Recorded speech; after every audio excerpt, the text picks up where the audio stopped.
साथियों नमस्कार। ये विशेष अड्डा इस बात को समझने के लिए कि आतंकवाद से लड़ाई हमें और आपको कैसे लड़नी है, या कम से कम आतंकवाद से जो लड़ाई हमारा देश लड़ रहा है उसको हम कैसे मजबूती दे सकते हैं, कैसे अपनी दुश्मन की चाल को फेल कर सकते हैं। अब आप कहेंगे कि भाई आतंकवाद से लड़ाई में हम और आप जैसे सामान्य लोग कर ही क्या सकते हैं, ये तो हथियारों से बंदूक से लड़ी जाने वाली लड़ाई है। इसमें तो दुनिया के सबसे दुर्दांत जो आतंकवादी संगठन हैं वो पाकिस्तान जैसे आतंकवाद की नर्सरी वाले देश के समर्थन से और उसकी पूरे मदद से हमारे देश में ये समस्या को लगातार पुश करते आए हैं। लेकिन साथियों, ये बात सही है कि वो लड़ाई हमारी सेना, हमारे सिक्योरिटी फोर्सेस, पैरामिलिट्री, पुलिस, ये लोग मिलकर लड़ेंगे। मगर इस लड़ाई का एक पहलू और है जो उनसे बेहतर हम और आप लड़ सकते हैं, और सिर्फ लड़ ही नहीं सकते बल्कि अपनी सेना और अपने सुरक्षा तंत्र के हाथ को मजबूत कर सकते हैं और दुश्मन के इरादों को कहीं ना कहीं फेल करने में मदद कर सकते हैं। ये लड़ाई है साइऑप्स, यानी साइकोलॉजिकल ऑपरेशंस, यानी जो मनोवैज्ञानिक ऑपरेशन, मनोवैज्ञानिक लड़ाई लड़ी जाती है।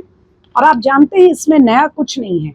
साइऑप्स के बारे में आपको मैकियावेली में पढ़ने को मिलेगा। मैकियावेली तो बहुत समझिए बहुत देर की बात हो गई, हजारों वर्ष पहले आपको कौटिल्य अर्थशास्त्र में इसकी बात मिलेगी। साइकोलॉजिकल लड़ाई, मनोवैज्ञानिक युद्ध हमेशा से लड़ा जाता रहा है। केवल समय और टेक्नोलॉजी और परिस्थितियों के हिसाब से उसका तरीका, उसका नेचर, उसका स्वरूप बदल सकता है। मगर साइकोलॉजिकल ऑप्स हमेशा एक बड़ा हथियार होता है और हमें इस बात को लेकर सचेत रहना है कि हम उसका अपने दुश्मन के हाथों हथियार ना बन जाएं। आज ये बात क्यों प्रासंगिक है?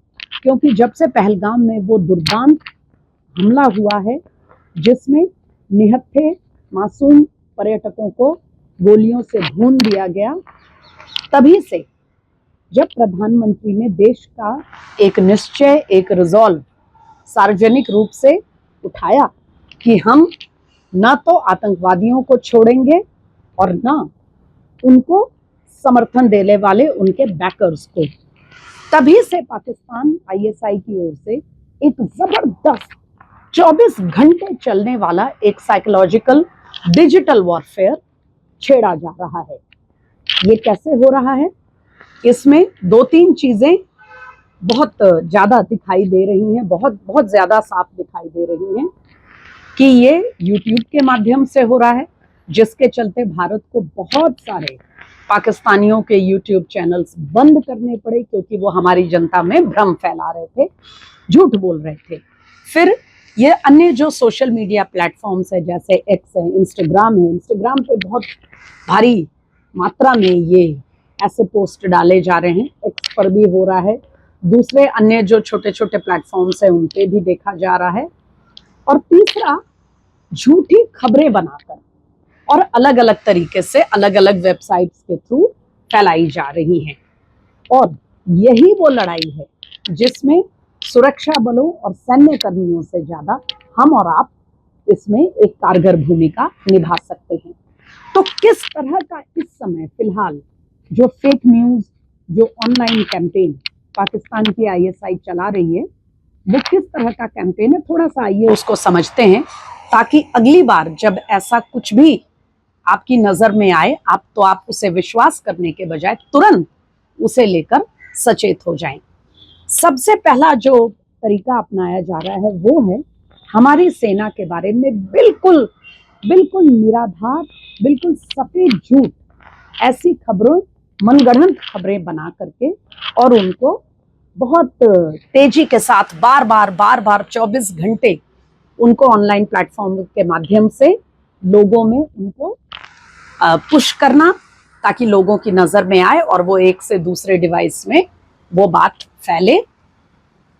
दूसरा, सेना, सुरक्षा बलों और पूरे सुरक्षा तंत्र से जुड़े जो हमारे कुछ दिग्गज, हमारे जो दिग्गज लीडर्स हैं, जो लोग हैं सुरक्षा तंत्र को नेतृत्व का उसका करने वाले, और कुछ हमारे बड़े आला अधिकारी जो एंटी टेररिस्ट आतंकवादियों के खिलाफ जो पूरा जो लड़ाई है उसको लीड कर रहे हैं, उनके बारे में अलग अलग चुन चुन कर ऐसे लोगों के बारे में झूठी खबरें फैलाना। और तीसरा मध्य तरीका क्या है? तीसरा तरीका है सामाजिक रूप से और कम्युनल, जो समुदाय विशेष और समाज और वर्ग विशेष को टारगेट करके फिर वही झूठी खबरें बनाना और ऐसी खबरें चलाना कि हमारे और आपके बीच में सामाजिक रूप से हमारा ताना बाना प्रभावित हो और हम एक दूसरे से के बारे में गलत सोचना शुरू करें। अब ये तमाम जो तरीके, इसके अलावे भी बहुत सारे तरीके हैं साथियों, क्योंकि हर एक मिनट पर इस तरह का कोई प्रयास किया जा रहा है। दिन दिन भर में 100 ऐसे पोस्ट और ऐसी खबरें आ रही हैं, तो एक एक का तो यहाँ जिक्र करना संभव नहीं है। इसीलिए मोटे तौर पर मैंने ये कुछ चीजें आपको बताई हैं। जैसे सेना की बात आई तो मैं, वैसे बहुत उदाहरण है लेकिन इस अड्डा को बहुत ज्यादा लंबा ना करते हुए मैं एक उदाहरण दूंगी कि पहलगाम के 2 दिन के बाद अचानक से एक खबर इंटरनेट पे फैलनी शुरू हो गई कि भारतीय सेना ने जम्मू के पास, कोई स्थान का नाम नहीं दिया गया क्योंकि झूठी खबरें हैं साथियों, तो कुछ उसमें कोई स्पेसिफिक्स तो होती नहीं है, तो मनगढ़ंत खबर बनाई गई कि भारतीय सेना का एक ऑपरेशन हुआ जिसमें कई सारे कहा गया कि सिख जो सोल्जर्स हैं, सिख जवानों को भारतीय सेना ने आपस में लड़ाई हुई और मार दिया। अब ये खबर बिल्कुल पूरा झूठ है, सफेद झूठ है, लेकिन कोशिश बिल्कुल साफ है कि इसको इस्तेमाल किया जाए सिख समाज में फैलाने के लिए इस खबर को, और वास्तव में ये किया भी गया। बहुत सारे ऐसे लोग जो सिख समाज से जुड़े हैं उनको जानबूझकर ये खबर भेजी गई ताकि उनका सेना को लेकर उनके मन में शक पैदा हो। दूसरा, अधिकारियों की बात करें, शचेंद्र कुमार जी हैं, उनका नाम लिया गया। एक अन्य अधिकारी हैं, उनका नाम लिया गया। जम्मू कश्मीर के डीजीपी जो पुलिस के डायरेक्टर जनरल हैं, महानिदेशक पुलिस के नलिन प्रभात, उनका नाम लिया गया। ये कौन लोग हैं? सचिन प्रभात नॉर्दर्न कमांड, माफ कीजिएगा, शचेंद्र कुमार नॉर्दर्न कमांड से जुड़े हैं। इसी तरह से नलिन प्रभात वहाँ के डीजीपी हैं। ये वो लोग हैं साथियों जो सालों से आतंकवाद के खिलाफ इस लड़ाई को लीड कर रहे हैं। नलिन प्रभात की ख्याति तो उस समय से है जब उन्होंने देश के जो नक्सली हैं उनके खिलाफ एक ऐसा अभियान छेड़ा था कि नक्सलियों का सफाया हो सके, तभी से उनके पीछे लोग पड़े हैं। उनके बारे में करप्शन की बातें, उनके प्रॉपर्टी और एसेट्स को लेकर लाई गई।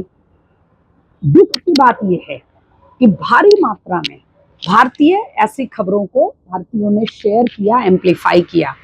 किसी भी भारतीय ने इस खबर को शेयर करने और इस पर तरह तरह के कमेंट्स करने के पहले ये नहीं सोचा कि क्या कारण है कि नलिन प्रभात करप्ट हो या उनके एसेट्स उनकी तनख्वाह से बहुत ज्यादा हैं।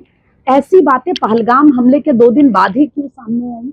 इतने लंबे करियर में ये बातें पहले क्यों नहीं आई? यही समय क्यों है कि वो दस्तावेज बाहर आ रहे हैं जो कि आधा अधूरा सिलेक्टिव उसको इस्तेमाल किया जा रहा है। शचेंद्र कुमार की बात ले लीजिए, शचेंद्र कुमार का सेना के अंदर मतभेद हो गया और झगड़ा हो गया, ऐसी बातें आई। अभी ही क्यों आ रही है? क्योंकि नॉर्दर्न कमांड और शचेंद्र कुमार अभी जम्मू कश्मीर में जो हुआ है उसके सबसे अग्रणी अधिकारी हैं, इसलिए एक तीसरे अधिकारी का नाम लिया गया। कहा गया कि वो तो पाकिस्तान के खिलाफ लड़ने को ही तैयार नहीं है, ऑपरेशन से मना कर दिया, इसलिए उनसे इस्तीफा लिया गया। वास्तविकता ये है साथियों कि 30 अप्रैल को उनकी रिटायरमेंट, उनके सेवानिवृत्ति ड्यू थी, उनको रिटायर होना था। और आप जानते हैं कि सेना में जब किसी आला स्तर के अधिकारी की रिटायरमेंट करीब आती है तो उसके बाद कौन उस जिम्मेदारी को लेगा, ये दायित्व बहुत पहले तय हो जाता है। फिर भी झूठ फैलाया गया। अब देखिए साथियों किस तरह से चीजें होती हैं। क्राउड फंडिंग की बात की गई, कहा गया कि भारतीय सेना जो है वो क्राउड फंडिंग कर रही है पहलगाम के बाद अपने लोगों से पैसा चंदा इकट्ठा कर रही है और पाकिस्तान के खिलाफ ऑपरेशन में। क्या भारतीय सेना के ये हाल हैं? और इसमें सबसे हास्यास्पद तो ये है कि जो देश अपनी आम जनता को आटा मुहैया नहीं करा पा रहा, नमक, तेल और साबुन मुहैया नहीं करा पा रहा, वो हमारी सेना की फाइनेंशियल स्थिति पे बात कर रहा है। क्या पाकिस्तान को अंदाजा भी है भारतीय सेना की स्थिति का? लेकिन फिर भी एक खबर आगे बढ़ाई गई, पानी को लेकर किया गया कि देखो फलाना गांव डूब गया, फलाना गांव डूब गया।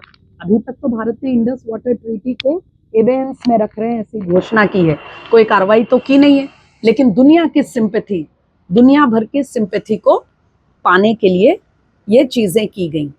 एक और तरीका अपनाया जा रहा है कि जगह जगह से लोगों को इस तरह के फटीग्स और यूनिफॉर्म पहना करके और वीडियो बना बना के चलाए जा रहे हैं। इंस्टाग्राम पे बहुत ज़्यादा चल रहे हैं, दूसरे प्लेटफॉर्म्स पे भी, कि कोई किसी को सिख जवान बना के दिखाया जा रहा है, किसी को अन्य बना के, और ये कहा जा रहा है कि भारतीय सेना में बहुत टॉर्चर है, बहुत लोगों के साथ दुर्व्यवहार होता है और हम तो छोड़ करके जा रहे हैं, हमें तो प्रताड़ित किया जाता है। ये भी सेना के खिलाफ एक ऑनलाइन अभियान चल रही है। अब आप इस पूरे बात को निचोड़ करके इसको एक लाइन में समझते हैं। पहली बात तो यह है, जैसा मैंने आपको कहा कि हर उदाहरण देना संभव नहीं है, क्योंकि दिन दिन में 50-50 ऐसे कैंपेन चलाई जा रही है, लेकिन उसका स्वरूप, उसका तरीका हम इनसे समझ सकते हैं, पहली बात। दूसरी बात, ये क्यों किया जा रहा है? ऐसा तब किया जाता है साथियों जब ऐसा लगता है कि हम अपनी लड़ाई में फंस गए हैं, दुनिया भर में हमारे लिए अपनी लाज बचाना मुश्किल हो रहा है, पूरी दुनिया पाकिस्तान को आतंकवाद की नर्सरी, आतंकवाद का केंद्र बिंदु मानती है, इस बात को भली भांति समझ रही है। और चाइना जैसे एक दो देश और अल्बानिया जैसे देश जिनका कोई वजूद नहीं है, इनको छोड़कर कोई इनके समर्थन में आने को तैयार नहीं है। इसीलिए ऐसा ऑनलाइन कैंपेन चलाया जाता है ताकि जो लोग इतना ज़्यादा इस खेल को नहीं समझते वो इसके ट्रैप में आ जाएं। जैसा कि कई लोगों ने सेना के अधिकारियों के बारे में जब झूठ फैलाया गया तो न जानते हुए नादानी में इसको एम्पलीफाई भी किया और इस पर चर्चा भी कर ली, खबरें भी बना दी।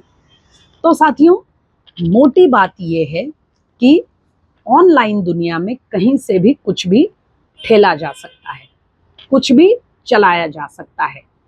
भारत सरकार 24/7 मॉनिटरिंग कर रही है और इसीलिए इतने सारे यूट्यूब चैनल और वेबसाइट्स बंद किए गए हैं। लेकिन ये कोशिश लगातार होती है क्योंकि नए नए अकाउंट्स बनते जाते हैं दुनिया के अलग अलग कोने से, सारा कुछ पाकिस्तान से तो चलता नहीं है। तो ऐसे में इस साइऑप्स का, इस मनोवैज्ञानिक युद्ध का हम और आप हथियार ना बन जाएं और कहीं अपने आला अधिकारियों को, जो इस समय हमारे सुरक्षा बलों को लीड कर रहे हैं, उनके लिए, अपनी सेना के लिए, अपनी सेना में जो एकता है, हिंदू, मुस्लिम, सिख, हर अलग अलग इलाके के, बंगाल, केरल, महाराष्ट्र, बिहार और मणिपुर, सभी लोगों में जो एकता है, और सेना के प्रति, सुरक्षा बलों के प्रति हमारे देश में जो ट्रस्ट है, कहीं ना कहीं उसको घातक रूप से प्रभावित करने के इस खेल में हम और आप जरिया ना बने, इसके लिए हमें और आपको सावधान रहना है। सुरक्षा बल अपना काम करेंगे, सरकार अपना काम करेगी। हमें बस कुछ भी देखने और पढ़ने के बाद उसको विश्वास करने से पहले एक बार अपनी सोच पे जोर देना है और ये देखना है कि कहीं हम दुश्मन के खेल में तो नहीं आ रहे। बस आज आप सबसे मुझे इतनी ही बात शेयर करनी थी, क्योंकि ये ऑनलाइन कैंपेन, ये डिजिटल साइऑप्स बहुत ही चरम पर इस समय चल रहा है।